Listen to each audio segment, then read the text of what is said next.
PMN news. নমস্কার, PMN নিউজে আপনাদের প্রত্যেককে স্বাগত। আর এই মুহূর্তে আমরা ইতিমধ্যেই পেয়ে গেছি একজন বামপন্থীর বিশেষ কর্মী, যার নাম আপনারা সবাই জানেন। তাকে আমরা আমাদের পিএমএন নিউজ বাংলার পক্ষ থেকে স্বাগত জানাই, নিমেষ মৈত্রকে। ধন্যবাদ। একদম ঘরোয়া আলোচনার মধ্যে দিয়েই প্রথমে একটা কবিতার কথা না বললে হয় না। কাজী নজরুল ইসলামের একটা কবিতা নিশ্চয়ই আপনি শুনেছেন, গাহি সাম্যের গান, যেখানে আসিয়া এক হয়ে গেছে সব বাধা ব্যবধান, যেখানে মিশেছে হিন্দু বৌদ্ধ মুসলিম খ্রিস্টান, গাহি সাম্যের গান। এই গানটার আজ কতটা বাস্তবতা? কবি নজরুল ইসলাম, রবীন্দ্রনাথ ঠাকুর এবং যত যারা ছিলেন সেই সমস্ত যুগের, তাদের এই আহ্বানটা গোটা পৃথিবীব্যাপী ছিল আহ্বান। তিনি নির্দিষ্ট কোনো গণ্ডির মধ্যে ছিলেন না, নির্দিষ্ট কোনো সম্প্রদায় না, নির্দিষ্ট কোনো জাতির মধ্যে না। গোটা মানব সমাজকে সাম্যের ভিত্তিতে দাঁড় করানোর প্রচেষ্টা, তাদের আহ্বান ছিল এটা দাঁড়িয়ে। কিন্তু আমরা চোখের সামনে দেখতে পাচ্ছি দিনে দিনে তাদের সেই আহ্বানগুলো, তাদের সেই বার্তাগুলোকে ক্রমশ কেমন যেন অন্ধকারে তলিয়ে দেওয়ার সমস্ত প্রচেষ্টা বিভিন্ন রাজনৈতিক দল চেষ্টা করছে। যে ধর্মের ভিত্তিতে, বর্ণের ভিত্তিতে, জাতপাতের ভিত্তিতে আজকে দাঁড়িয়ে সমস্ত রাজনৈতিক কর্মকাণ্ড পরিচালিত হচ্ছে। সিরিয়াস যে বিষয়গুলো আছে সমাজের ক্ষেত্রে, যে মানুষের গুরুত্বপূর্ণ চাহিদা যেগুলো, খাদ্য, বস্ত্র, বাসস্থান, শিক্ষা, চিকিৎসা, সবকিছু, এই বিষয়গুলোকে বাইপাস করে রাজনৈতিক বক্তব্য না রেখে ধর্মটাকে মূল জায়গায় এনে দাঁড়িয়ে মানুষে মানুষে বিভেদ তৈরি করা, সম্প্রদায় বিভেদ তৈরি করা। আমরা সম্প্রদায় থাক, সাম্প্রদায়িকতার যে বিষ বাষ্প তৈরি করা হচ্ছে দাঁড়িয়ে, এবং অত্যন্ত সুকৌশলে করা হচ্ছে এগুলো দাঁড়িয়ে।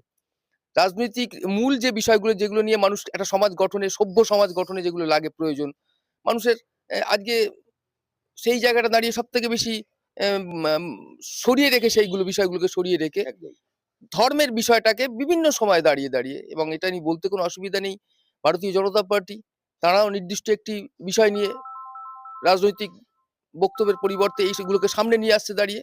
অথচ দেশব্যাপী যে অন্যান্য সমস্যাগুলো রয়ে গেছে, সিরিয়াস যে বিষয়গুলোকে অ্যাড্রেস করার দরকার, একটা কল্যাণকর রাষ্ট্রের যা ন্যূনতম ভূমিকা এখনো পর্যন্ত ছিল, সেটাও শেষ পর্যন্ত চলে জলাঞ্জলি যাচ্ছে, সেটা থেকেও সরে আসছে।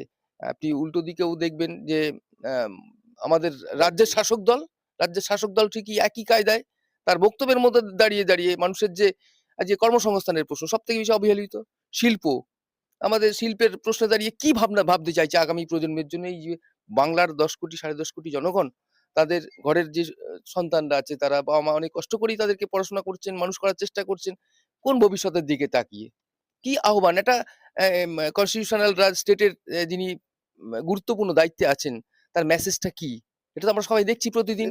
দীর্ঘদিন ধরে আমরা সাংবাদিকতা করি। আমরা বিভিন্ন রাজনৈতিক দলের বক্তব্য কংগ্রেস, বাম জামানা থেকেই শুনে আসছি। কিন্তু বর্তমান রাজনৈতিক দলের নেতৃত্বরা যে বক্তব্য রাখছেন, তাতে রাজনীতির বক্তব্য থেকে যেন ধর্মনীতির বক্তব্য বেশি খুঁজে পাওয়া যাচ্ছে। এইটা কেন হচ্ছে? এটাই তো সব থেকে বিপজ্জনক হয়ে দাঁড়াচ্ছে। যখন এটার মূল কারণ হচ্ছে একটা জায়গায় যে এই পুঁজিবাদী সমাজ ব্যবস্থায় পুঁজি যখন, কর্পোরেট পুঁজি বা বিভিন্ন ধরনের লগ্নি পুঁজি বলুন, ক্রনি পুঁজি বলুন, এটা যখন মানুষের দৈনন্দিন সমস্যাগুলোকে কমব্যাট করতে বা মানে পূরণ করতে ব্যর্থ হয়, তখন এই ধরনের জিনিসগুলো সামনে নিয়ে আসে যাতে মানুষ মূল বিষয় থেকে তাদের ভাবনা চিন্তাগুলো দূরে সরে যায়।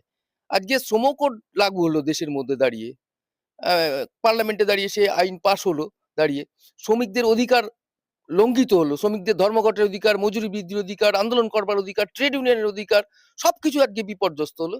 সেই নিয়ে কিন্তু কোনো কথাবার্তা নেই এই দুটো দলের, রাজনৈতিক দলের দাঁড়িয়ে পার্লামেন্টে যখন এই আইন পাশ হচ্ছে, একমাত্র বামপন্থীরা বাদ দিয়ে যাদের বামপন্থী যেটুকুনি শক্তি আছে সমাজ, তারা প্রতিবাদ করেছে।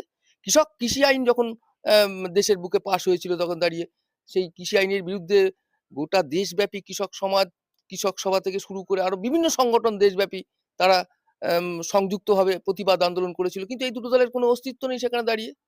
আমরা বলছি যে এই দেশের মধ্যে যে অন্যান্য গুরুত্বপূর্ণ বিষয় যেগুলো নিয়ে মানুষকে এই মুহূর্তে ভাবনা চিন্তা করার দরকার, সেটা হচ্ছে মানুষের শিক্ষা ক্ষেত্রে সরকারি অবস্থান। ক্রমশ সরকার হাত গুটিয়ে নিচ্ছে শিক্ষা থেকে।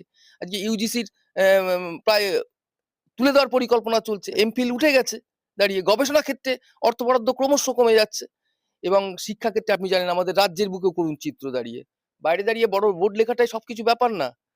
আপনার ৮,২০৭টা স্কুল বন্ধ হয়ে গেছে, আর প্রতিদিন স্কুল বন্ধ হচ্ছে, আরো এনলিস্টেড হয়ে আছে কত স্কুল যারা বন্ধ হয়ে মুখে আছে দাঁড়িয়ে। রাজ্যের স্কুলে শিক্ষক নেই, রাজ্যের স্কুলে পরিকাঠামোর অভাব, রাজ্যের স্কুলগুলোতে এই মানে ড্রপ আউটের সংখ্যা বৃদ্ধি পাওয়া থেকে শুরু করে ছাত্র সংখ্যা কমে যাওয়া, সবকিছু একটা কিন্তু খুব বিপর্যয়কর সম্ভাবনার ইঙ্গিত দিচ্ছে যে আম, আমাদের দেশের মূল বিষয়গুলোকে ইগনোর করে দাঁড়িয়ে এই দুটো রাজনৈতিক দল ধর্মকে প্রাধান্য করে রাজনৈতিক ক্ষমতা দখলের খেলায় মেতে গেছে। এটা ভয়ঙ্কর দাঁড়িয়ে। আমরা বলেছি রাজনীতি থাক, ধর্ম পালন করতে কোনো অসুবিধা নেই। এই রাজ্যের বুকে ধর্ম পালন হয়েছে, অতীতেও হয়েছে, দেশেও হয়েছে দাঁড়িয়ে। এই ধর্মের সাথে যখন রাজনীতির মেলবন্ধন ঘটে যাচ্ছে, তখন সেটা সাম্প্রদায়িকতায় পর্যবসিত হচ্ছে এবং সেটাই বিপজ্জনক। এটা মানুষের মধ্যে ঐক্য নষ্ট করবে, সম্প্রীতি নষ্ট করবে, মানুষের মধ্যে বিভেদ তৈরি করবে। যে শ্রমিক ধরুন কারখানায় গিয়ে একসাথে আন্দোলন করার দরকার, সেই শ্রমিক যদি হিন্দু মুসলমানে বিভক্ত হয়ে যায়, খ্রিস্টান জৈনতে বিভক্ত হয়ে যায়, যে কৃষক মাঠে ফসল ফলাতে যায়, যে আমাদের উৎপাদনের কাজ করে, তারা যদি এইভাবে বিভক্ত হয়ে যায়, তাহলে লড়াইটা কিভাবে সংগঠিত হবে? আর পুঁজি ঠিক এই জায়গাটাতেই চাইছে, পুঁজিবাদী রাষ্ট্র যে এই জায়গায় চাইছে যে তারা বিভাজিত থাক। শ্রমিক শ্রেণী, মেহনতি জনগণ, আমাদের দেশে কৃষক, ক্ষেত এটা মজুর তো এটা তো এটা তো আপনি বলতে পারেন যে সুকৌশলে আনা একদম হচ্ছে। একদম এটা তো আপনি বলতে সুকৌশলে। পারেন যে যখন আমাদের দেশে ব্রিটিশ শাসন করতো, হুম, ঠিক তখন একদম তখন ডিভাইড অ্যান্ড রুল। আপনি ডিভাইড একদম একদম রাইটলি পয়েন্ট আউট করেছেন। Divide and rule. ভাঙো এবার শাসন করো। ঠিক আছে? একদম। এবং এই আজকের দিনে এই মাত্রাটা ক্রমশ মানে অতি খারাপ জায়গায় যাচ্ছে। এবং এটা রাষ্ট্র এটা এসআইআর নিয়ে মুখ্যমন্ত্রী মমতা বন্দ্যোপাধ্যায় শুধু রাজ্যে নয় এখন দিল্লিতে গেছেন, কিন্তু আপনাদের বাম নেতা আপনাদের সকলের নেতৃত্ব যিনি দেন সুজন চক্রবর্তী বলছেন এগুলো একটা নাটক, এছাড়া কিছুই নয়। এসআইআর কে সমর্থন করেছেন, এনআরসি কে সমর্থন করেছেন, সিএ কে সমর্থন করেছেন, ওয়াকআপ কে সমর্থন করেছেন, মুখ্যমন্ত্রী মমতা বন্দ্যোপাধ্যায় বকলমে সবই সমর্থন করছেন, অথচ নাটক দেখাচ্ছেন।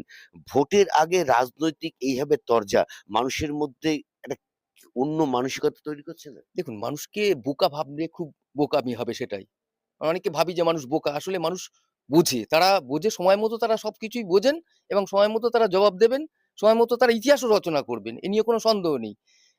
আজকে দেখুন এসআইআর নিয়ে কি বক্তব্য ছিল যে এসআইআর যে প্যাটার্নে করতে গেছিল দেশের সরকার, আমাদের আপত্তি ছিল সেই জায়গাটাতে। এসআইআর সাথে নাগরিকত্বের বিষয়টা জুড়ে দেওয়া হচ্ছে। মৃত voter, shifted voter, duplicate voter বাদ যাক, এটা নিয়ে তো কারো কোনো আপত্তি থাকার কথা না। এবং আমরাও সেটাই চেয়েছি যে এটা পাওয়া যাক। কিন্তু এর সাথে একটা যে প্যানিক তুলে দেওয়া হলো, মানুষের মধ্যে একটা আশঙ্কা, আতঙ্ক কাজ করছে দাঁড়িয়ে। কি ডকুমেন্টস নিয়ে যেতে হবে? দীর্ঘদিন ধরে এরা দেশে বাস করা, এ রাজ্যে বাস করা মানুষজনগুলো যদি কোনো কারণে আশঙ্কা, আতঙ্কে ভোগে এবং তাদের যদি মৃত্যু হয়, এই ধরনের প্যানিক তৈরি করাটা, এবং এটা উভয় দলের পক্ষ থেকেই করা হয়েছে। আমরা বলেছি মৃত voter, death voter, shifted voter, duplicate voter এরা সব বাদ যাক। কিন্তু যারা প্রকৃত জনগণ তাদের যেন নামগুলো বাদ যায়। প্রান্তিক অংশের মানুষ হয়তো ঠিকমতো সংরক্ষণ করে রাখতে একদম। পারেনি। সেই অংশের মানুষের ক্ষেত্রে এই বিপর্যয় আসলে সত্যিই তো তারা কিভাবে তারা সেটাকে রক্ষা করবে দাঁড়িয়ে? এই যে আশঙ্কায় ভুগছে, অজানা আশঙ্কায়, আতঙ্কে। তাহলে আমরা চাই এইরকম ধরনের কোনো মানুষ যেন ভোটার লিস্ট থেকে নাম তাদের বাদ না যায়। বাকি যারা রইলো, যারা এই সমস্ত ক্যাটেগরির, তারা সেটা সম্পূর্ণ এসআই লিস্ট থেকে, এসআই তো এর আগেও হয়েছে ২০০২ সালে। এই পরশুদিন গত কিন্তু পরশু আমি যেটা বলতে চাইছি যে মূলত আপনি এসআইআর নিয়ে একটা বক্তব্য, আমাদের রাজ্যের শাসক দলের নেত্রীর বক্তব্য শুনেছিলেন যে আমাদের লাশের উপর দিয়ে এসআইআর একদম হবে। হ্যাঁ হ্যাঁ কিন্তু এসআইআর হয়ে গেছে এবং লাস্ট ডেট কালকে তো ২ তারিখ ছিল। হুম, সম্ভবত কালকেই ওই শুনানি পাঠানোর একদম শেষ দিন ছিল। শেষ দিনে গিয়ে ওখানে দাঁড়িয়ে এটা কি হলো? এটা গণেশ কুমারের সাথে হঠাৎ একটা মিটিং, বেরিয়ে এসে বললেন অপমান করেছেন। তারপরে একটা পরিকল্পনা মাফিক আপনি খোঁজ খবর নিয়ে দেখুন, সম্ভবত আমার যা খবরটা মনে দিচ্ছি আইপ্যাকের টিমও গোটা দিল্লিতে পৌঁছে গেছে এই সমস্ত প্রোপাগান্ডা রচনার জন্য। একদম সম্ভবত আমি মানে যা খবরাখবর পাওয়া যাচ্ছে এখনো পর্যন্ত। এই প্রোপাগান্ডা রচনা করে কি হলো? ওয়াকআপ আইন যখন পাস করে গেল, হয়ে গেল, তখন ওদের এমপিরা দাঁড়িয়ে ওই রামনবমীর মিছিলে নাচছেন। হ্যাঁ? এরকম কৃষি আইন যখন পার্লামেন্টে হয়, তখন ওদের এমপিরা তার বিরুদ্ধে বক্তব্য দেয় না। যখন শ্রম কোড চেঞ্জ করে নতুন শ্রম আইন চালু হচ্ছে দেশের মধ্যে, তখন তারা পার্লামেন্টে তাদের কোনো রোল নেই দাঁড়িয়ে। অথচ তার পার্লামেন্টের বাইরে এসে দাঁড়িয়ে তারা মানুষকে এই বিভ্রান্ত করবার এই প্রচেষ্টা চালিয়ে যাচ্ছে। এসআইআর হয়ে গেল তো, শেষের দিনে গিয়ে কি হবে দাঁড়িয়ে? বরং একদম যে পদ্ধতিতে এটা আটকানো যেতে পারতো, এনআরসি, সিএ এই নিয়ে দাঁড়িয়ে তার যা বক্তব্য, এগুলো তো জনগণ জানে কি বক্তব্য দাঁড়িয়ে। আমাদের মূল বক্তব্য যেটা হলো যে এসআইআর প্রক্রিয়ার সাথে নাগরিকত্বের যে বিষয়টা জুড়ে দেওয়ার এনআরসিটা একটা, হ্যাঁ, জুড়ে দেওয়ার যে বিষয়টা চলছে, এটা ঠিক না। এটা মানুষকে অজানা আতঙ্কে ভোগ করছে। যদি মানুষ কোনো এরকম হয়, তাকে একটু সুযোগ দেওয়া আছে, সে যেন তার জেনুইন যারা এদেশের নাগরিক দীর্ঘদিন ধরে আছেন, বাস করছেন দাঁড়িয়ে, তাদের নাম যেন কোনো অবস্থাতেই সেই, এবং বিশেষ করে প্রান্তিক মধ্যবিত্ত অংশ, শ্রমিক, শ্রমজীবী, পরিযায়ী শ্রমিক হয়ে যারা আছেন বাইরে দাঁড়িয়ে, এই অংশটা তারা তো এতটা সিরিয়াস জায়গায় ব্যাপারগুলো ডকুমেন্টস হয়তো প্রিজার্ভেশনের জায়গায় তারা বুঝতে পারেনি ঠিক মতো। তাদের সেই সুযোগটা যাতে দেওয়া যায় এরকম যদি কোনো ঘটনা ঘটে। গত পরশুদিন আপনি জানেন কেন্দ্রের বাজেট পেশ হয়েছে। একাধিক ওষুধের দাম কমানো হয়েছে, মদ, সিগারেটের দাম বৃদ্ধি করা হয়েছে। তারপরে আপনার চামড়া জাতীয় জিনিসের দামও কমানো হয়েছে, ব্যাটারি, লিথিয়াম ব্যাটারি এগুলোর দামও কমানো হয়েছে। আবার ঠিক এ মাসের কদিন বাদে ৫ থেকে ৭ তারিখের মধ্যে হয়তো রাজ্যের বাজেট তৈরি হবে। পেশ করবেন এবং সেখানে বলা মানে সূত্রে খবর পাওয়া যাচ্ছে যে লক্ষ্মীর ভান্ডারকে আরো বৃদ্ধি করানো হবে এবং ডিএ গুলো আবার হয়তো ঠিক মতন করে দেওয়া হবে। আপনি কি মনে করছেন এই ব্যাপারটা? দেখুন বাজেট আগে আজ থেকে বেশ কিছু বছর আগে বাজেটের যে একটা গুরুত্ব ছিল এখন আর সেই গুরুত্বটা নেই। কারণ বাজেটে যা ঘোষণা হয় আর ইন্টারিম পিরিয়ডে একটা ফিন্যান্সিয়াল ইয়ারে মধ্যবর্তী স্তরে অনেক জিনিসের দাম লাফিয়ে, লাফিয়ে বেড়ে যায় দাঁড়িয়ে। এটা আপনার মানে বাজেটে যা মানে ভাবনা চিন্তা রাখা হয়, প্রস্তাবনা রাখা হয়, তার থেকে তার কোনো মিল থাকে না, সিমিলারিটি থাকে না বাস্তবে দাঁড়িয়ে। কারণ এরকম আমরা অসংখ্য দেখছি। আর আজকের দিনে দাঁড়িয়ে বাজেটের যা প্রক্রিয়া আমাদের দেশের তো কার্যত এই বাজেট কর্পোরেট অংশকে খুশি করবার জন্য যা, যা প্রক্রিয়া করার দরকার সবটাই করার প্রচেষ্টা হবে এবং ভারতবর্ষের বুকে দাঁড়িয়ে জানেন তো সম্পদের যা বিন্যাস, তো সেই বিন্যাসের চিত্র আনলে তো করুণ হয়ে যাবে। মুষ্টিমেয় অংশ মানে একেবারে আনুবীক্ষণিক অংশের হাতে মুষ্টিমেয় অংশে গোটা দেশের সম্পদের অধিকাংশটাই তারা কুক্ষিগত হয়ে আছে। আর বাদবাকি অংশটা রয়ে গেছে এর আড়ালে দাঁড়িয়ে, এই উন্নয়নের আড়ালে দাঁড়িয়ে। ফলে তাদেরকে আপলিফমেন্ট এর জন্য যে সমস্ত অর্থনৈতিক প্রক্রিয়া, পরিকল্পনা, সুদীর্ঘ পরিকল্পনা আনা দরকার, তার কোনো রিফ্লেকশন দেখা যায়নি বাজেটে দাঁড়িয়ে। আজকে বাজেটে আপনি অ্যালোকেশন হয়তো বেশি দেখছেন, কিন্তু তার ইনফ্লেশন রেট দেখুন, মূল্য বৃদ্ধির হারটা দেখুন, সেই অনুযায়ী মানুষের হাতে টাকা থাকবে এরকম কি পরিকল্পনা তৈরি করা হচ্ছে। আজকে দাঁড়িয়ে ধরুন সর্ষের তেল আগে ৮০ টাকা ছিল, এখন সর্ষের তেল ১৮০ টাকা। এই যে মূল্য বৃদ্ধি ঘটলো দাঁড়িয়ে, তাহলে আজকে যখন অ্যালোকেশনটা হলো তাহলে সেটা খাদ্য তো সেই সমানই হয়ে গেল, কোনো অংশ দেখা যাচ্ছে এটা কম হয়ে যাচ্ছে। ফলে টাকার অঙ্কটা বড় ব্যাপার না, মুদ্রাস্ফীতি, মূল্য বৃদ্ধি এগুলো নিয়ন্ত্রণে না রেখে এটা তো কোনো হবে না। আজকে দেখা যাচ্ছে বাজেট পেশ করার আগে বিভিন্ন সোশ্যাল মিডিয়ায় রাজ্যের বিভিন্ন সোশ্যাল মিডিয়ায় রাজ্য সরকারের যে সোশ্যাল মিডিয়া আছে তার লক্ষ্মীর ভান্ডারকে মূল হাতিয়ার করেছে। লক্ষ্মীর ভান্ডার বাড়বে, তবে কি ২০২৬-এর আগে লক্ষ্মীর ভান্ডারকে সামনে রেখেই মাননীয় মুখ্যমন্ত্রী মমতা বন্দ্যোপাধ্যায় ২৬-এ লড়বেন? দেখুন লক্ষ্মীর ভান্ডার নিয়ে আমাদের আপত্তি নেই। লক্ষ্মীর ভান্ডার ১,০০০ জায়গায় ২,০০০ হোক তা নিয়ে আপত্তি নেই। কিন্তু আপনি যদি রাজ্যের প্রকৃত উন্নয়ন ঘটাতে হয়, অর্থনৈতিক উন্নয়ন ঘটাতে হয়, তাহলে কি আপনি এটার মধ্যে সীমাবদ্ধ থাকলেই হবে? আমাদের কৃষিকে ভিত্তি করে কৃষিভিত্তিক শিল্প, একদম। আমাদের শিল্পায়ন যে একটা ভয়ঙ্কর ক্ষতি ওনারা করে দিয়ে গেছেন ২০০৮ সালে গোটা সিঙ্গুর। আপনি জানেন আজকে সিঙ্গুরের মানুষের অভিজ্ঞতাগুলো দেখুন, আজকে রাজ্যের মানুষের অভিজ্ঞতাগুলো দেখুন, প্রত্যেকেই উল্টো সুরে গাইছেন যে ভুল হয়েছে, ভুল হয়েছে।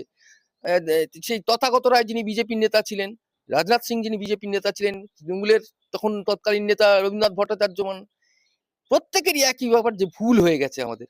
এই সিরিয়াস ভুলটাকে শুধরাবার তো আমাদের এই মুহূর্তে কোনো সুযোগ নেই। বিকল্প কি ব্যবস্থা গ্রহণ করা হয়েছে আপনি বলুন? শিল্পের ক্ষেত্রে দাঁড়িয়ে সরকার হোয়াইট পেপার প্রকাশ করে দিক যে আমরা এইগুলো করেছি।